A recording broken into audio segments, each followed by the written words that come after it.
Witajmy 46. prezydenta Stanów Zjednoczonych Ameryki, pana Joe Bidena. Ladies and gentlemen, please welcome the 46th President of the United States of America, Joe Biden. Freedom!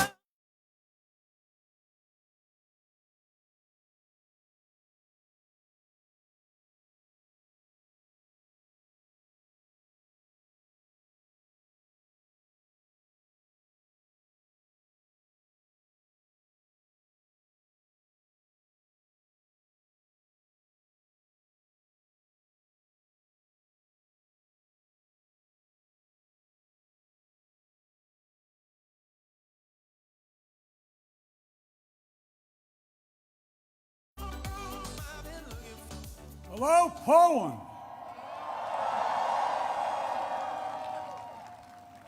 One of our great allies. President Duda, Prime Minister, Mr. Mayor, to all the former ministers and presidents, as well as mayors and Polish political leaders from all across the country, thank you for welcoming back to Poland. You know, it was nearly 1 year ago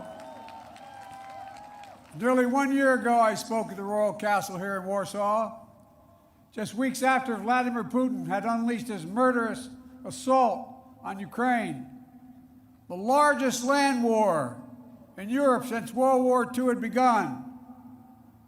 And the principles that have been the cornerstone of peace, prosperity, and stability on this planet for more than 75 years were at risk of being shattered. 1 year ago, the world was bracing for the fall of Kyiv. Well, I've just come from a visit to Kyiv, and I can report Kyiv stands strong. Kyiv stands proud. It stands tall. And most important, it stands free. When Russia invaded, it wasn't just Ukraine being tested. The whole world faced a test for the ages. Europe was being tested. America was being tested. NATO was being tested. All democracies are being tested. And the questions we faced were as simple as they were profound. Would we respond, or would we look the other way?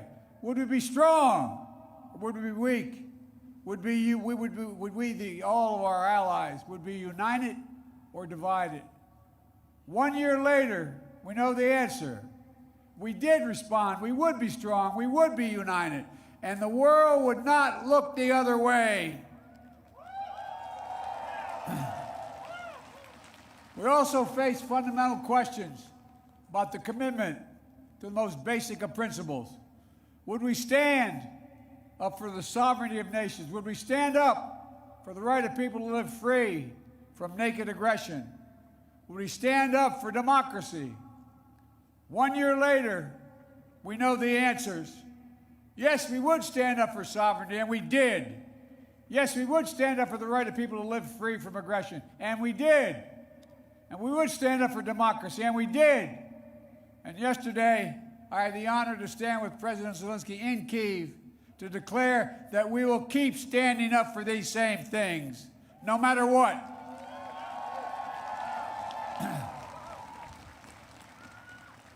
When President Putin ordered his tanks to roll into Ukraine, he thought we would roll over. He was wrong. The Ukrainian people are too brave. America, Europe, a coalition of nations from the Atlantic to the Pacific, we were too unified. Democracy was too strong. Instead of an easy victory he perceived and predicted, Putin left with burnout tanks and Russia's forces in disarray. He thought he'd get the Finlandization of NATO. Instead, he got the NATOization of Finland and Sweden. He thought NATO would fracture and divide. Instead, NATO is more united and more unified than ever before. He thought he could weaponize energy to crack your resolve, Europe's resolve. Instead, we're working together to end Europe's dependence on Russian fossil fuels. He thought autocrats like himself were tough. and leaders of democracy were soft. And then he met the iron will of America and the nations everywhere that refused to accept the world governed by fear and force. He found himself at war with a nation led by a man whose courage would be forged in fire and steel, President Zelensky. President Putin is confronted with something today that he didn't think was possible a year ago. The democracies of the world have grown stronger, not weaker. But the autocrats of the world have grown weaker, not stronger, because in the moments of great upheaval and uncertainty, that knowing what you stand for is most important. And knowing who stands with you makes all the difference. The people of Poland know that, you know that. In fact, you know it better than anyone here in Poland, because that's what solidarity means. Through partition and oppression, when the beautiful city was destroyed after the Warsaw Uprising, during decades under the iron fist of communist rule, Poland endured because you stood together. That's how brave leaders of the opposition and the people of Belarus continue to fight for their democracy. That's how the resolve of Moldovan people, the resolve of the people of Moldova to live in freedom, gained them independence and put them on the path to EU membership. President Sandu is here today. I'm not sure she is, but I'm proud to stand with you and the freedom-loving people of Moldova. Give her a round of applause. 1 year into this war, Putin no longer doubts the strength of our coalition, but he still doubts our conviction. He doubts our staying power. He doubts our continued support for Ukraine. He doubts whether NATO can remain unified. But there should be no doubt. Our support for Ukraine will not waver. NATO will not be divided, and we will not tire.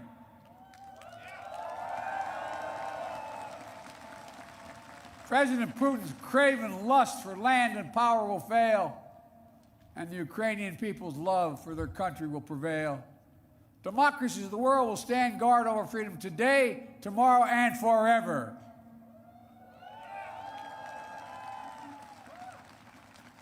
So that's what's at stake here, freedom. That's the message I carried to Kyiv yesterday, directly to the people of Ukraine. When President Zelensky said he came to the United States in December, quote, he said, "This struggle will define the world and what our children and grandchildren, how they live, and then their children and grandchildren." He wasn't only speaking about the children and grandchildren of Ukraine. He was speaking about all of our children and grandchildren, yours and mine.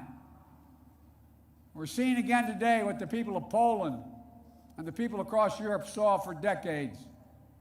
Appetites of the autocrat cannot be appeased. They must be opposed. Autocrats only understand one word: no, no, no. No, you will not take my country. No, you will not take my freedom. No, you will not take my future. And I'll repeat tonight what I said last year in the same place.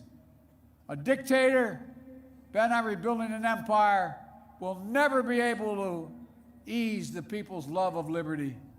Brutality will never grind down the will of the free. And Ukraine will never be a victory for Russia. Never.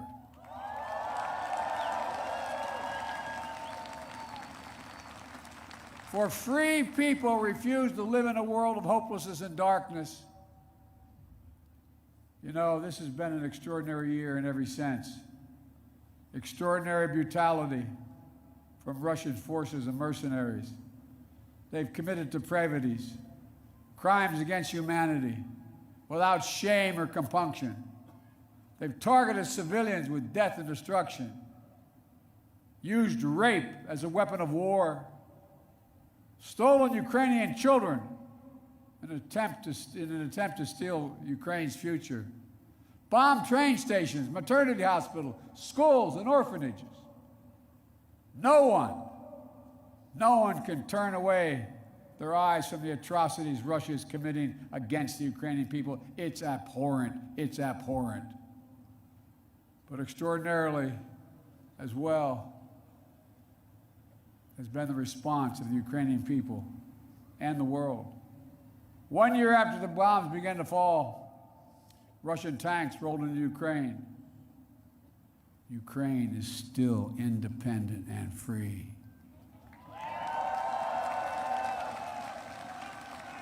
From Kherson to Kharkiv, Ukrainian fighters have reclaimed their land. More than 50% of the territory Russia held last year. The blue and the yellow flag of Ukraine proudly waves once again. President Zelensky still leads a democratically elected government that represents the will of the Ukrainian people.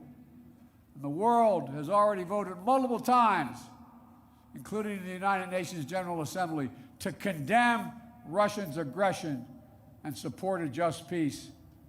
Each time in the UN, that vote has been overwhelming.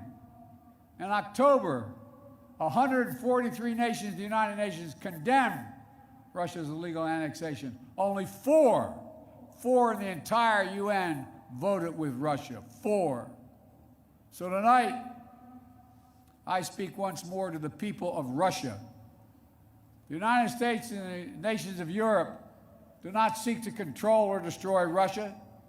The West was not plotting to attack Russia, as Putin said today. And millions of Russian citizens who only want to live in peace with their neighbors are not the enemy. This war is never a necessity. It's a tragedy. President Putin chose this war. Every day the war continues is his choice. He could end the war with a word. It's simple. If Russia stopped invading Ukraine, it would end the war. If Ukraine stopped defending itself against Russia, it would be the end of Ukraine. That's why together we're making sure Ukraine can defend itself. The United States has assembled a worldwide coalition of more than 50 nations to get critical weapons and supplies to the brave Ukrainian fighters on the front lines. Air defense systems, artillery, ammunition, tanks, armored vehicles. The European Union and its member states have stepped up with unprecedented commitment to Ukraine, not just in security assistance, but economic and humanitarian refugee assistance and so much more. To all of you here tonight, take a moment, and I'm serious when I say this. Turn around and look at one another. Look at what you've done so far. Poland is hosting more than 1.5 million refugees from this war. God bless you. Poland's generosity, your willingness to open your hearts and your homes is extraordinary. And the American people are united in our resolve as well. All across my country, in big cities and small towns, Ukrainian flags fly from American homes. Over the past year, Democrats and Republicans in our United States Congress have come together to stand for freedom. That's who Americans are, and that's what Americans do. The world is also coming together to address the global fallout from President Putin's war. Putin tried to starve the world, blocking the ports in the Black Sea to stop Ukraine from exporting its grain, exacerbating the global food crisis that hit developing nations in Africa especially hard. Instead, the United States and the G7 and partners around the world answered the call with historic commitments to address the crisis and to bolster global food supplies. And this week, my wife, Jill Biden, is traveling to Africa to help bring attention to this critical issue. Our commitment is to the people of Ukraine and the future of Ukraine, a Ukraine that's free, sovereign, and democratic.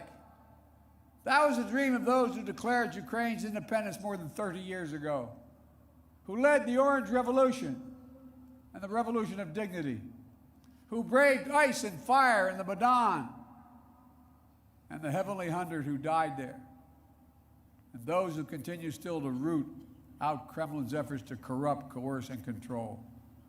It's a dream for those Ukrainian patriots who fought for years against Russia's aggressions in the Donbass, and the heroes who've given everything, given their lives in the service of their beloved Ukraine.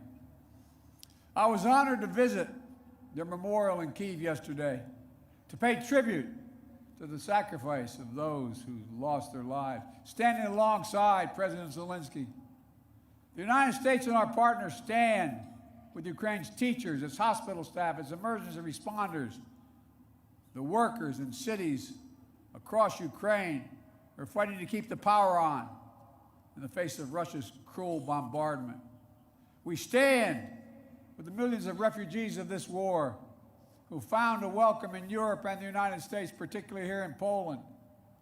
Ordinary people all across Europe did whatever they could to help and continue to do so.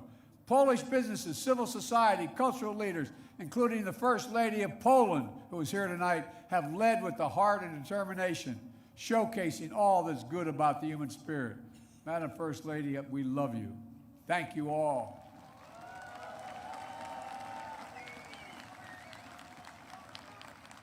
I'll never forget last year visiting with refugees from Ukraine who had just arrived in Warsaw, seeing their faces, exhausted and afraid, holding their children so close, worrying they might never see their fathers, their husbands, their brothers, their sisters again.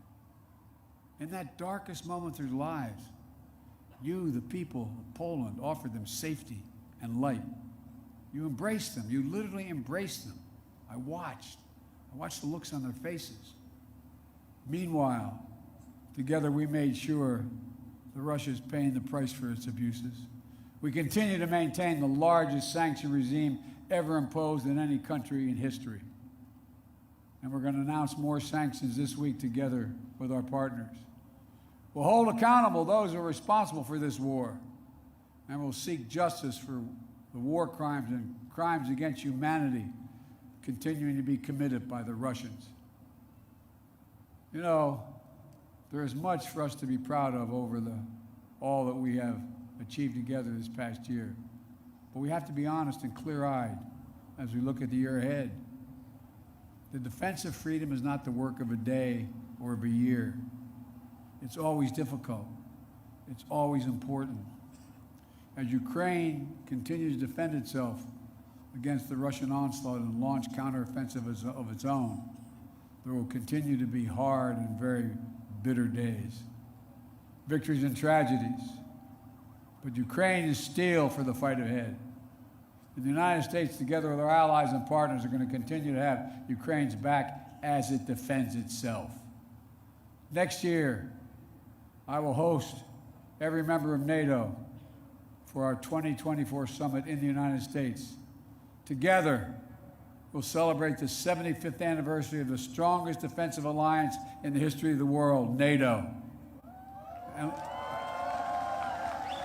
And let there be no doubt, the commitment of the United States to our NATO alliance and Article 5 is rock solid. And every member of NATO knows it, and Russia knows it as well. An attack against one is an attack against all. It's a sacred oath.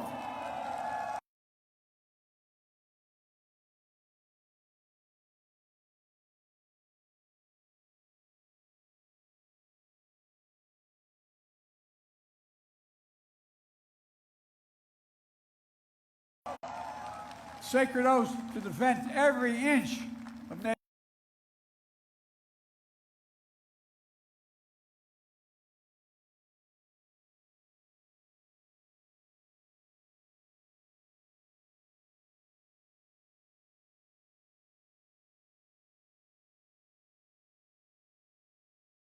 territory.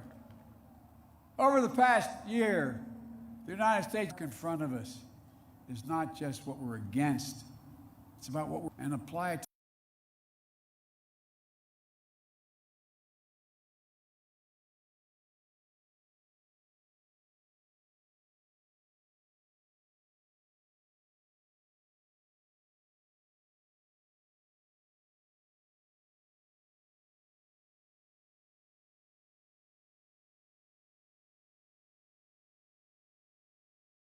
lifting up the lives of people everywhere, improving health, growing prosperity, preserving the planet, building peace and security, treating everyone with dignity and respect. That's our responsibility. The democracy point. The decisions we make over the next 5 years or so for Americans is true for are eternal. The democracy that lifts up the human spirit and possibilities. Freedom. Freedom. There is no sweeter work. Americans know that, and you know it. And all that we do now must be done so our children and grandchildren will know it as well. Freedom. The enemy of the tyrant and the hope of the brave and the truth of the ages. Freedom. Stand with us. We will stand with you. Let us move forward with faith and conviction and with an abiding commitment to be allies, yes, of freedom. May God bless you all. May God protect our troops. And may God bless the heroes of Ukraine and all those who defend freedom around the world. Thank you, Poland. Thank you, thank you, thank you for what you're doing. God bless you all.